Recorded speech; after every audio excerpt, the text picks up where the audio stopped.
Ano ngayon, pag-uusapan namin yung zodiac sign ni H. Kasi July ka, di ba? July yung birthday niya. So, he's Can. Pag-uusapan natin yung mga characteristics ni H para mas lalo siya makilala. So, sabi daw dito, yung mga Cancer individuals daw are often nurturing and caring, which can sometimes lead them to want to please others. So, people pleaser, nafe-feel mo rin ba yan?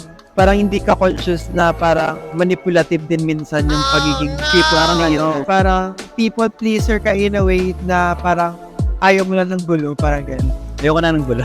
Lumani 2 years na kaming friends ni H, I would really say parang siya yung tao na di mahilig sa gulo. So ito pa, sabi niya daw, they are sensitive to the emotions and the needs of those around them. Knowing na sensitive ka sa emotions ng ibang tao, do you have a tendency ba na parang ifa-fabricate mo yung sasabihin sa kanila, like, isu-sugarcoat mo, para lang hindi sila ma-offend? May ganun ka ba na? Depende kasi sa situation ng tao. Pabigat yung pinagdadaanan para he or she finding answers, pwedeng solution. Some scenario kasi, hindi ko mas straight to the point. Kasi baka mamaya hindi kayanin na emotions.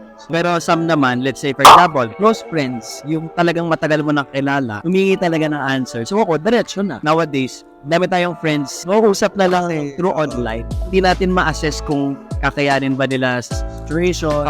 Actually, I agree to that kasi parang na-observe ko rin kasi kay H na lahat ng years, parang wala siyang conflict. Kahit sino, pwede niyang pakisamahan, babae, lalaki, LGBT. Parang lahat friends siya eh. So, some cancers daw are inclined to go great lengths. Parang extra mahal ka pa to make an effort para maging happy yung nakausap mo or yung friend mo.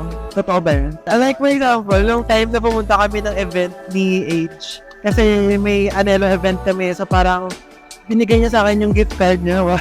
I would really agree na parang nag-extra mile siya talaga to show yung care niya. And binigyan mo ako, di ba, ng sapatos. Binigyan niya sa akin yung sapatos yun na black. Personality, friends, lalo na sa relationship. Doon talaga, number 1 talaga yung care.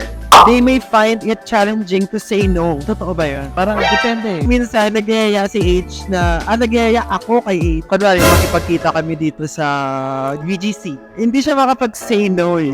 Parang ang excuse niya lagi is, may errands ako. I-check ko pa, ganun. Ito, agree talaga ako dito. So, ano mo sasabi mo dun? Agree.